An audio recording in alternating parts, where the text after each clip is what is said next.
Destination change হয়েছে আমাদের। আজকে আমরা আছি হচ্ছে চেরেসে।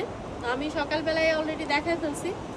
এই যে হচ্ছে আমাদের হোটেলের সামনের ভিউটা কিন্তু অনেক। আমার গত ভিডিও যারা দেখছেন তারা তো অলরেডি দেখেই ফেলছেন যে আমরা প্রথম যে এয়ারবিএনবিতে উঠছিলাম সেইটা সহ ওইখানে আসলে ভিউগুলা সুন্দর ছিল, কিন্তু আমার দ্বিতীয় লোকেশনে যাওয়ার পরে না আমার কাছে আর ওই ভিউগুলো মনে হয়নি যে শেয়ার করার দরকার আছে, কারণ অলরেডি এত বেশি মানে স্পটের ভিডিও আমার কাছে জমা হয়েছে যেগুলা দিতে মনে হয় আরও একটা দুইটা ভিডিও লাগবে। তো যার কারণে আমি ওগুলো শেয়ার করি নাই। তো আমরা অলরেডি চলে আসছি, যেটা আমি বললাম প্রথমেই যে আমাদের সেকেন্ড যে ডেস্টিনেশন জেরেস ওখানে। তো আসার পরে এই যে পথের মাঝে আমরা গাড়িটা থামায় এখানে একটু ভিডিও করতেছিলাম, কারণ আমরা যেতে যেতে আপনারা বিশ্বাস করবেন না, মানে আমরা পথে আমাদের মেইন স্পট না, আমরা পথেই এত সুন্দর সুন্দর জায়গা পাইছি। আর পুরা রাস্তা দিয়ে পুরা গম গম গম গম শুধু হচ্ছে মনে হচ্ছে যে গপ গপ করে পানি পড়ে না, ওরকম একটা আওয়াজ। তো পরে বুঝলাম যে ওই জঙ্গলের ভেতর দিয়ে বিভিন্ন ঝর্ণা। গাড়িতে যাইতেছে, বাই। চলো, এইদিকের ভিউটা যেমন সুন্দর না, সামনের ভিউটা আরো সুন্দর। দাঁড়ান দেখাচ্ছি, দেখা যায় নাকি দেখেন, ওই যে সমুদ্র আটলান্টিক। এইখানে আসার পরে আমরা চিন্তা করলাম যে আমরা সরাসরি জেরেসে চলে যাই, কিন্তু তখন হচ্ছে হোটেল থেকে ওরা জানালো যে 4টার আগে নাকি হচ্ছে চেক ইন করা যাবে না। তো যার কারণে আমরা এখানে এসে কিছুক্ষণ সময় কাটাচ্ছিলাম। তো তারপরে ওরা বেশ ঘোরাঘুরি করতেছিল, বাট আমরা গাড়িতেই ছিলাম কারণ প্রচণ্ড রোদ ছিল, দেখেই বুঝতে পারতেছেন। আর এটা হচ্ছে আটলান্টিকের পাড়ে আর কি।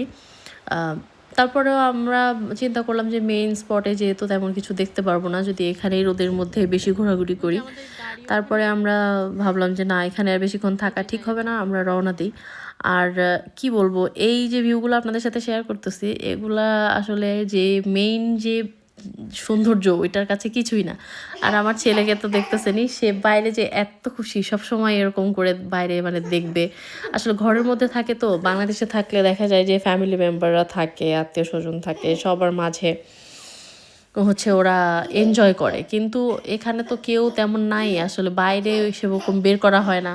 তো সব মিলায় হচ্ছে ও বাইরে এসে এত হ্যাপি ছিল মাশাল্লাহ, মানে সে পুরাটা সময় এনজয় করছে, পুরাটা সময়। আমারও খুব ভালো লাগতেছিল যে যাক আমরা বেড়াইতে এসে অন্তত ওর ভালো লাগতেছে। আর এই যে দেখতেছে না বাড়িঘরগুলো, আমি অনেক ক্লিপ মানে আমি বাধ্য হয়ে কেটে দিছি, অনেক অনেক ক্লিপ আছে, এত চমৎকার। আর বাড়িঘরগুলো পুরা দেখে মনে হয় যে মানে এত সুন্দর, এক একটা বাড়ি এক একটা মনে হয় যে থাকে না ক্যালেন্ডারে ছাপানোর মতো, এত সুন্দর। আর এগুলা কিন্তু গ্রামের বাড়ি। আমাদের দেশে গ্রাম বলতে মানে মানুষ কী ভাবে, আর এখানে গ্রাম বলতে কি দেখেন, মানে গ্রামের সৌন্দর্য যে দেখবে, মানে এই যে আমি দেখছি, দেখার পর আমার মনে হয়েছে যে লিসবন বা মেইন যে সিটিগুলো একদম বাকওয়াস। গ্রামগুলো এত চমৎকার যে আপনার মানে চোখ ধাঁধায় যাবে, এত সুন্দর। আর গ্রামের লোকজনগুলাই বেশি রিচ, হ্যাঁ, তাদের নিজস্ব বাড়ি খামার থাকে, তাদের বাগান থাকে, মানে হাইফাই। আর মেইন সিটিগুলোতে যখন আসা হয় তখন হচ্ছে কমার্শিয়াল সব কিছু, মানে তেমন একটা আমার কাছে ভাল লাগে না। আমি তো প্রথম যখন ইউরোপে আসি, আসার পরে যে হচ্ছে সব কিছু দেখে আমার ভাল লাগে নাই, আমি এয়ারপোর্ট থেকে নেমেই খুব একটা খুশি হইতে পারি নাই, কারণ একটা থাকে না যে মানুষের মনের মধ্যে একটা কল্পনা থাকে। তো ইউরোপ সম্পর্কে আমার যে উঁচু ধারণা ছিল সেটা আমি কখনোই মানে পাই নাই। আর এর মাঝে বলে রাখি, এই যে ধোয়া ধোয়া এগুলো কিন্তু হচ্ছে মেঘ, আমরা মেঘের উপর দিয়ে যাচ্ছি আর কি। তো হচ্ছে আমার কখনোই সেটা পূর্ণ হয় নাই যে এত সুন্দর হবে ইউরোপ যে চোখ ধাঁধায় যাবে, এরকম একটা আমার ধারণা ছিল। তো কখনোই সেটা হয় নাই। আমি বলতাম কি ভাল লাগে না হ্যান ত্যান, আর সেরকম বাইরে যাওয়া হয় নাই। তার কারণ আমার হাজব্যান্ড খুব একটা মানে ট্রাভেল করার মতো মানুষ না, সে খুব একটা যে মানে ট্রাভেল করতে হবে যেতেই হবে এরকম মানুষ না। আর তারপরে হচ্ছে ওর এখনও ড্রাইভিং লাইসেন্স না হওয়াতে আমরা আসলে অত রিস্ক নিয়ে বাচ্চা নিয়ে তো আর গাড়ি ছাড়া সম্ভব না। তো সব মিলায় বাইরে যাওয়া হয় নাই, এই প্রথমবার। আমরা এর আগে যে আমি ভিডিও শেয়ার করছিলাম সেরাদা স্ট্রেলা যাওয়ার, মানে ওখানে প্রথম গেছি, ভাল লাগছে অনেক। আর এখানে এসে মানে ওইটা আর কি, এইটা মানে এত আমার কাছে ভাল লাগছে। আপনারা ভিডিওতে কতটুকু কি বুঝতেছেন আমি জানি না, সামনাসামনি আমার মনে হচ্ছে কি যে আমি ওখানে যা দেখছি ওইটা উঠায় এনে আপনাদের সামনে আমি ধরি, তাহলে আপনারা বুঝতে পারবেন যে কত সুন্দর। আসলে আমরা বলি সুইজারল্যান্ড বা অন্যান্য যে কান্ট্রিগুলো আসলে খুব নামকরা, তো সেগুলা তো সৌন্দর্য সবাই জানেই, কিন্তু পর্তুগালেও কিন্তু ন্যাচারাল বিউটির কোনো অভাব নেই। আর মানে নেচার অনেক সুন্দর পর্তুগালে, কৃত্রিম সৌন্দর্য নাই, মানে ন্যাচারাল যে সৌন্দর্যটা ওইটা ভরপুর পর্তুগালে, কিন্তু সেটা আপনাকে এক্সপ্লোর করতে হবে। আপনাকে হচ্ছে সময় নিয়ে এরকম একটা গাড়ি নিয়ে বেরোয় পড়তে হবে, একটু দু একদিন টাইম নিতে হবে, কোনায় কোনায় সৌন্দর্য সেটা আপনাকে বের করে নিতে হবে। আপনি যদি লিসবনে এসে বলেন ভালো না, তাহলে হলো না। মেইন সিটি কখনোই এত সুন্দর হয় না। আমি যেটা বুঝলাম যে মানে মেইন সিটি থেকে বেরোলেই এত চমৎকার পর্তুগাল আসলে, যেমন ওয়েদার তেমন সৌন্দর্য তেমন মানে সব কিছু মিলায় আমার কাছে মনে হয়েছে যে এত শান্তি যে ওখানে একটা আমরা বাড়ি টাড়ি কিনে ফেলে ওখানে থেকে যাই, এত চমৎকার। আর আমরা সবাই মিলে যাওয়াতে আরও বিষয়টা আরও বেশি ভালো লাগছে। এই যে দেখতেছেন যে বাড়িঘরগুলো, এগুলো কিন্তু সব পাহাড়ের খাজে বাড়িঘরগুলা, মানে এত ফাঁকা ফাঁকা বাড়িঘর, মনে হয় যে মানে শুনশান এরকম। আমার মনে হয় যে এরা ভয় পায় না। আমার তো মানে ভালো লাগার সাথে সাথে চিন্তা হচ্ছিল, আমি যখন হোটেলে পৌঁছানোর পরে আমি সেই ভিউটা আমি প্রথমেই একটু শেয়ার করছি যে দূরে দেখা যাচ্ছে পাহাড়ের মাঝে কোনো ঘর বাড়ি নেই, হঠাৎ দেখা যাচ্ছে একটা বাড়ি, মাইলকে মাইল আর কোনো ঘর বাড়ি নেই। তো আমি চিন্তা করি যে এদের ভয় লাগে না, আমাদের তো মানে ভাবলেই ভয় লাগে যে এখানে থাকে কিভাবে। আমি তো বেলকনিতে যখন রাত্রে আচ্ছা, ব্যাকগ্রাউন্ড নয়েজের জন্য আমি দুঃখিত, কারণ আমার ছেলে হচ্ছে সাউন্ড করতেছে। তো যেটা বলতেছিলাম যে এই যে দেখেন একটা বাড়ি দেখতে পাচ্ছেন নিশ্চয়ই, আশেপাশে কোনো বাড়ি ঘর নেই, জঙ্গল, এটা কিন্তু পুরো একটা জঙ্গল। আর এটা হচ্ছে পর্তুগালের ন্যাশনাল ফরেস্ট, তো বিশাল জঙ্গল। তো এর মাঝে মাঝে একটা বাড়ি, মানে কেমনে মানুষ থাকে আমি অবাক হয়ে যাই। আর এদের অনেক সাহস।